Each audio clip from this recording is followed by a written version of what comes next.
Hola, ¿cómo están? Bienvenidos a un nuevo video.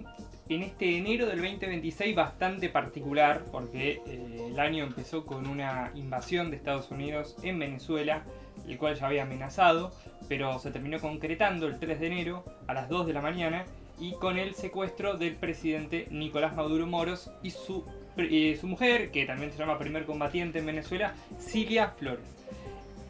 Es interesante este video porque es un video que yo venía planificando hace mucho tiempo y no sabía en qué momento largarlo, hasta que llegó el momento de esta invasión estadounidense, porque el video se iba a tratar de otros ejemplos de colonialismo en pleno siglo XXI que todavía perduraban, ¿no? Porque uno habla de colonialismo y se remite a siglo XIX, ¿no? Europa repartiéndose a África, Reino Unido y todas sus colonias, pero Malvinas es un ejemplo de colonialismo en el siglo XXI y en América Latina hay otros ejemplos.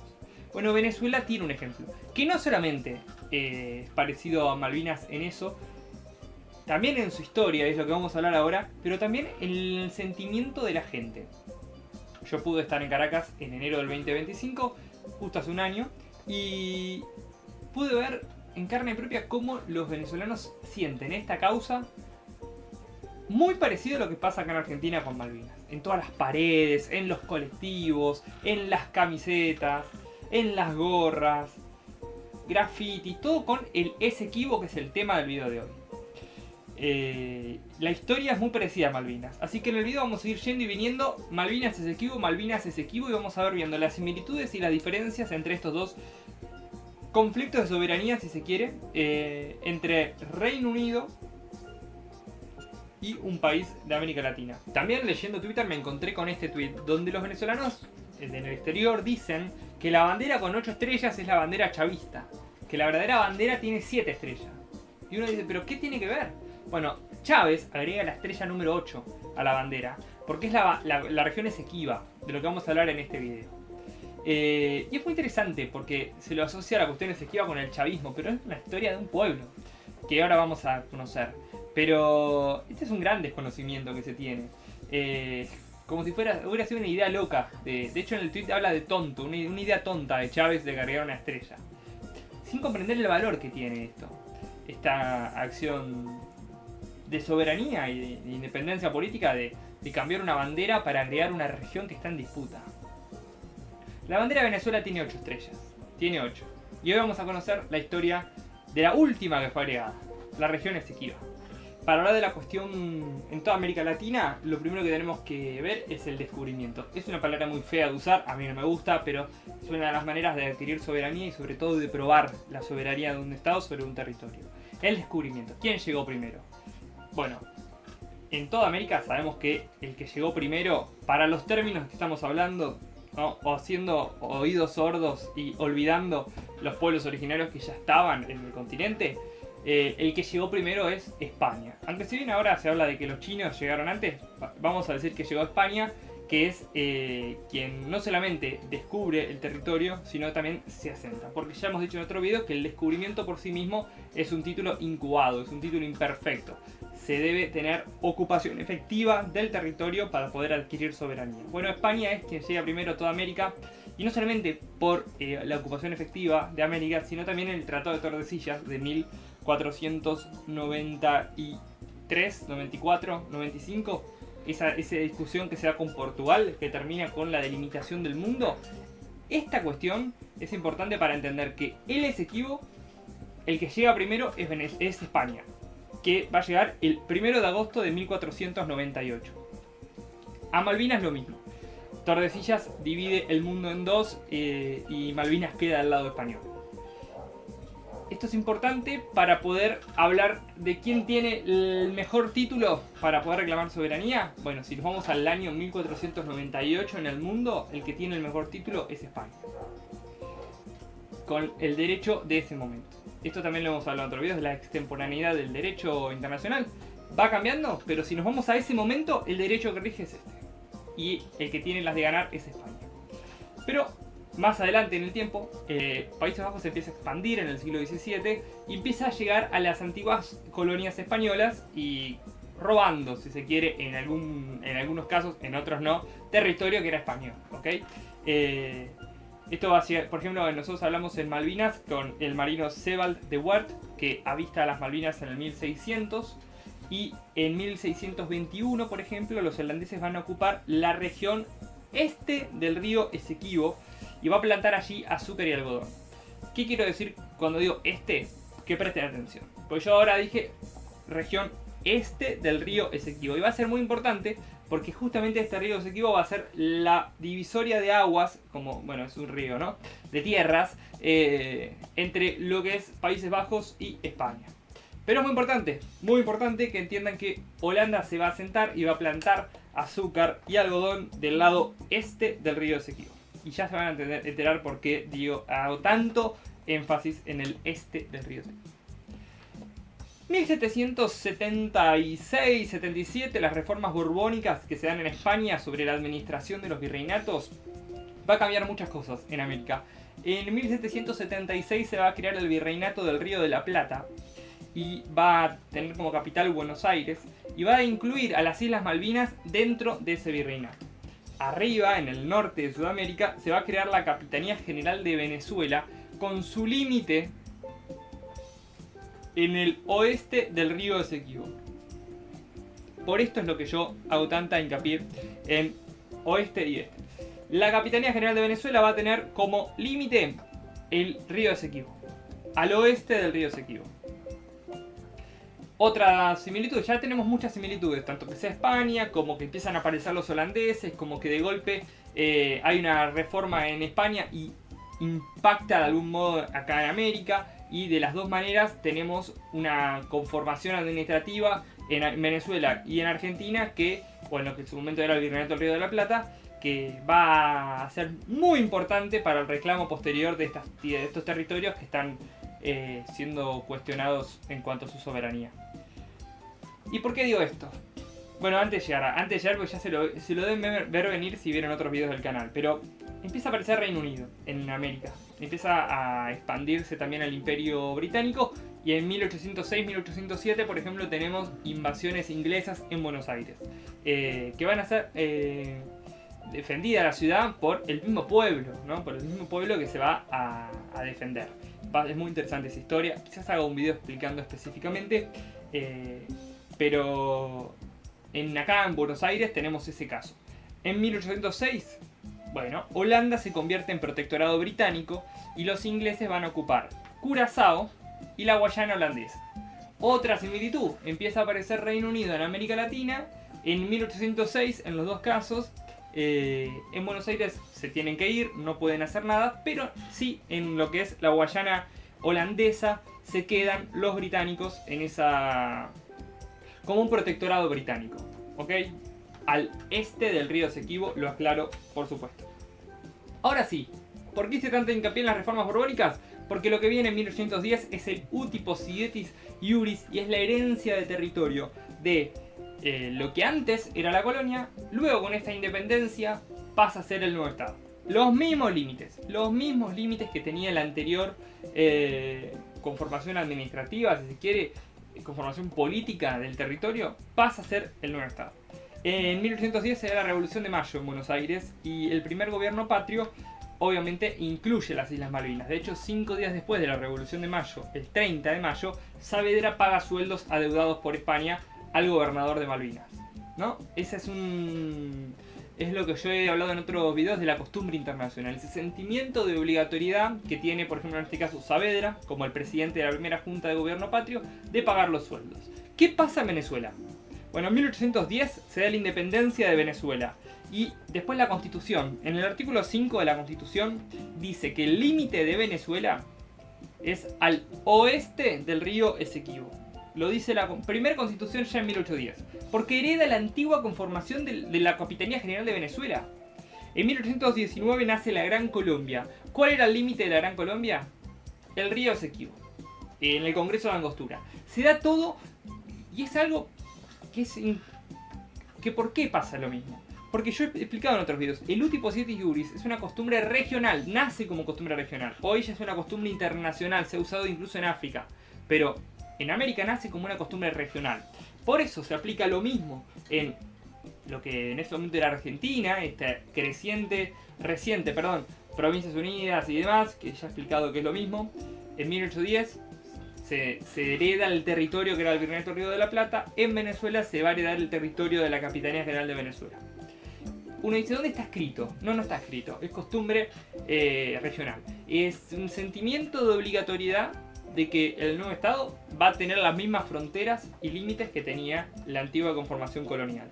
Después lo que tenemos es muy interesante. Se dice muy poco. Pero en 1825 se dan dos hechos, tanto en Buenos Aires como en Venezuela, que llama mucho la atención. Es el reconocimiento de la independencia del Reino Unido de esos nuevos estados independientes. En 1825 Reino Unido reconoce la independencia de las Provincias Unidas de Sudamérica y en ese momento la pregunta es, las Malvinas, ¿qué bandera flameaba en Malvinas?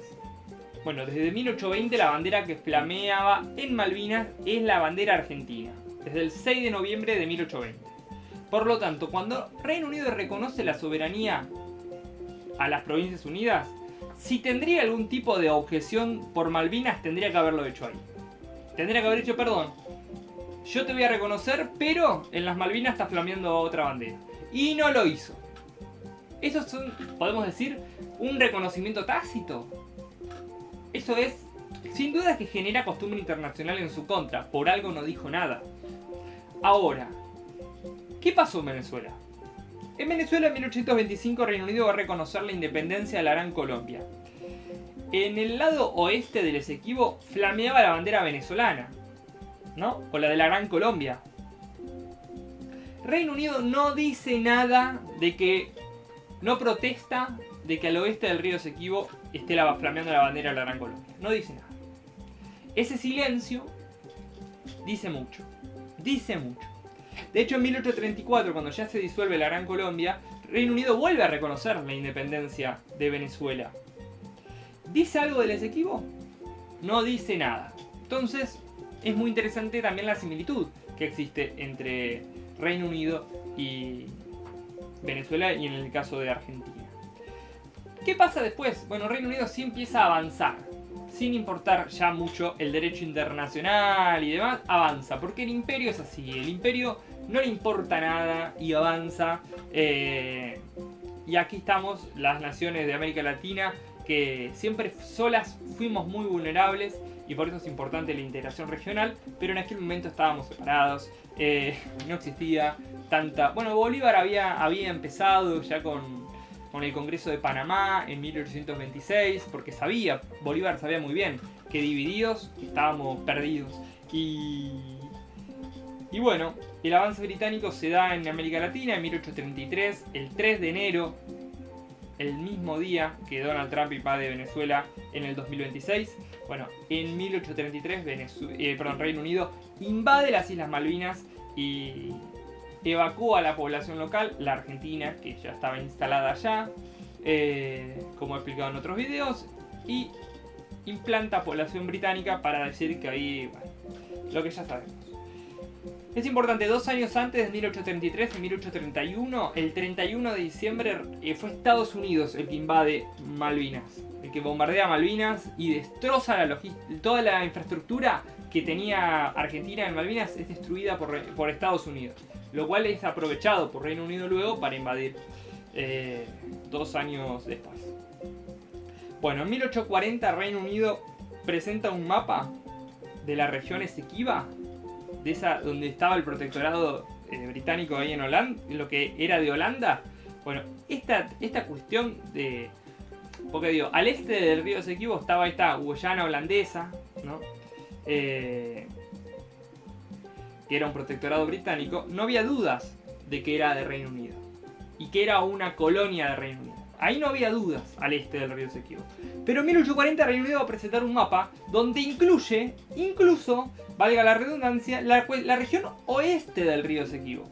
Y durante 50 años va a ir ganando terreno de lo que era Venezuela. Obviamente, entre las guerras civiles y demás, esto fue pasando y Venezuela siempre fue protestando.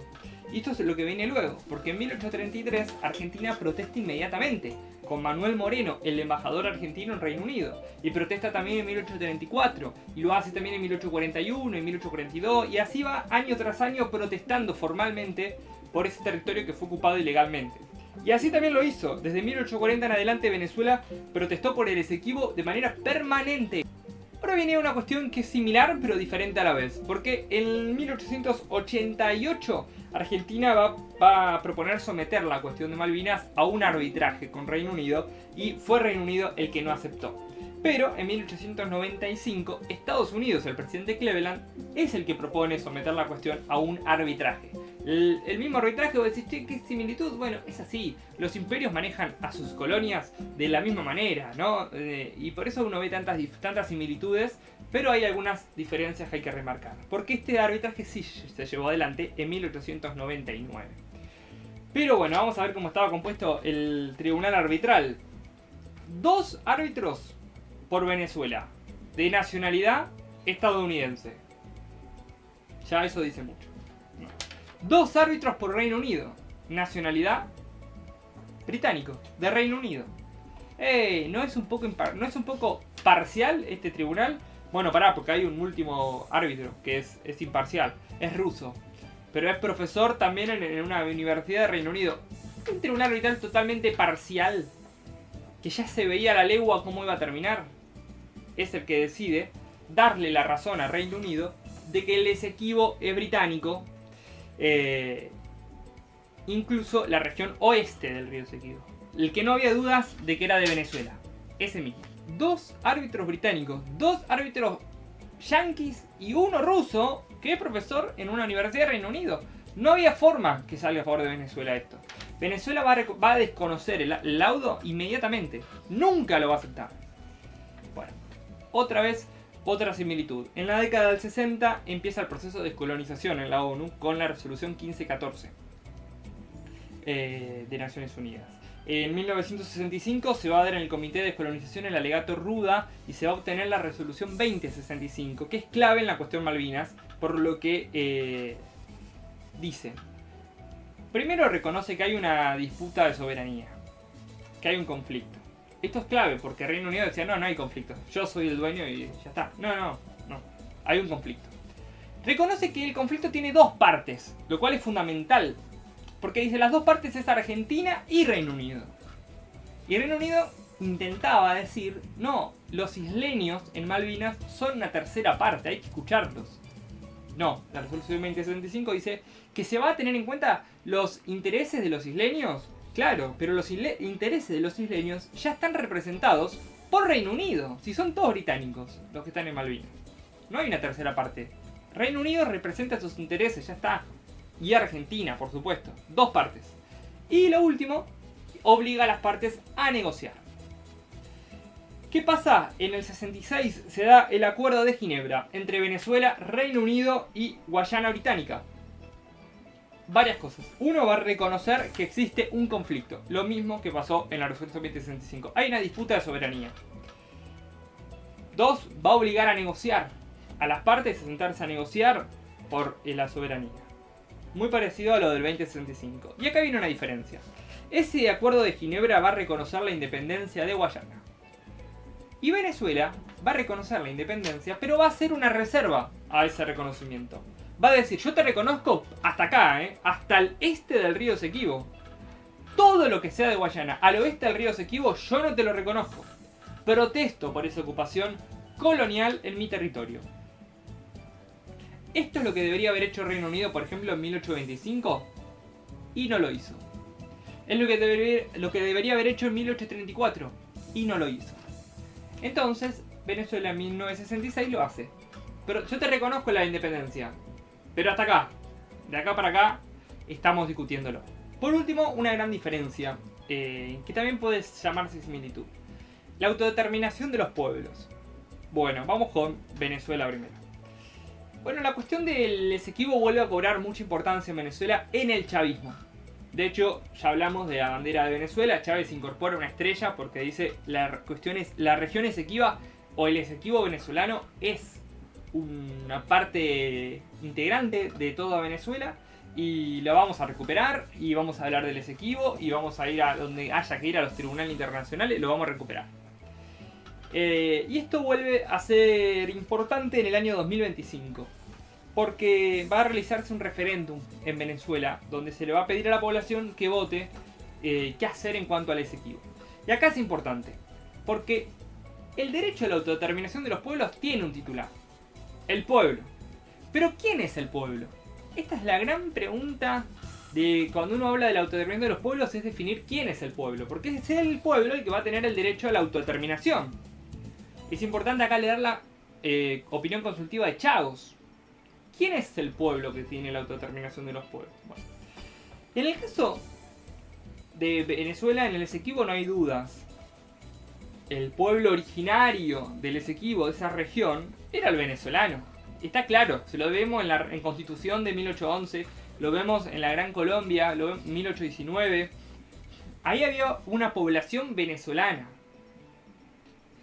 que fue corrida de 1840 en adelante y por 50 años fue corrida por los británicos, que fueron ganando terreno. Pero el pueblo del Esequibo no es el pueblo que habla inglés y que durante tantos años subió la bandera británica y God Save the Queen. No. El pueblo del Esequibo es el pueblo venezolano que tiene derecho a elegir sobre el futuro de ese territorio que está en disputa. Por eso es que se da el referéndum en 2025 y el 95% de los venezolanos están de acuerdo con crear el Estado Guayana Esequiba como parte integrante de Venezuela. El que vota es el pueblo de Venezuela, el que tiene el derecho a la autodeterminación de los pueblos. Ahora bien, ¿qué pasa en Malvinas? En 2013, los británicos deciden agarrar este principio, este derecho tan importante que es clave en todos los procesos de descolonización del mundo. Y dice, bueno, los habitantes de Malvinas tienen el derecho, así que démosle para votar. ¿Qué quieren ser, británicos o argentinos? Le están dando a elegir a los que ya son británicos, digamos, porque su pasaporte dicen que son británicos. Y viven en esas islas porque hace 200 años un barco británico salió de Londres con un montón de colonos y los dejó en esas islas diciendo ocupen porque necesitamos tener población que hable inglés. Mientras que a la población que estaba en Malvinas, asentada, que ya hemos hablado en otros videos, han hecho casamientos, ha nacido gente ahí en Malvinas, han ejercido el derecho argentino, porque era una población argentina, se izaba la bandera argentina, se tiraban 21 cañonazos los 25 de mayo, se repartían escarapela. Esa población, que es la población argentina, que es el pueblo, el que tiene el derecho a la autodeterminación de los pueblos en Malvinas, que es el pueblo argentino, en 1833 fue subido un barquito y llevado nuevamente a Buenos Aires o a Montevideo. Esta es la gran diferencia. Una gran diferencia. Reino Unido cree que el que tiene el derecho a la autodeterminación de los pueblos es el pueblo británico. Y en Venezuela, con la cuestión Esequiba, se cree que el que tiene el derecho a la autodeterminación de los pueblos es el pueblo del Esequibo. El pueblo venezolano. Así que hasta aquí llegamos con esta historia. Una historia que no tiene final, porque el colonialismo y el imperialismo sigue operando en nuestra América. Y también lo hace a cara descubierta, con aviones, tirando bombas y secuestrando un presidente. Y amenazando a otros países como Colombia, como México, como Cuba, como Groenlandia, ¿no? Y lo hace así, a viva voz, sin problema. Y no lo hace por la democracia, no lo hace por los presos políticos, lo dice claro Trump. Lo hacemos por el petróleo. Y dice que van a gobernar los yanquis en Venezuela. Bueno, cuando hablamos de autodeterminación de los pueblos, también hablamos de este tema. Yo no sé qué venezolano eligió a Trump como presidente. Pero parece que nunca fue el problema ese. Nunca fue el problema. Así que hasta acá llegamos con este video. Gracias a todos por escuchar, por mirar. Y si les gustó, compartan. Y esperemos algún día ser de verdad y de nuevo una América Latina libre, justa, soberana. Que se ponga de pie y que deje de hablar en voz baja, como dijo Néstor en aquel discurso del no al ALCA. Hasta luego.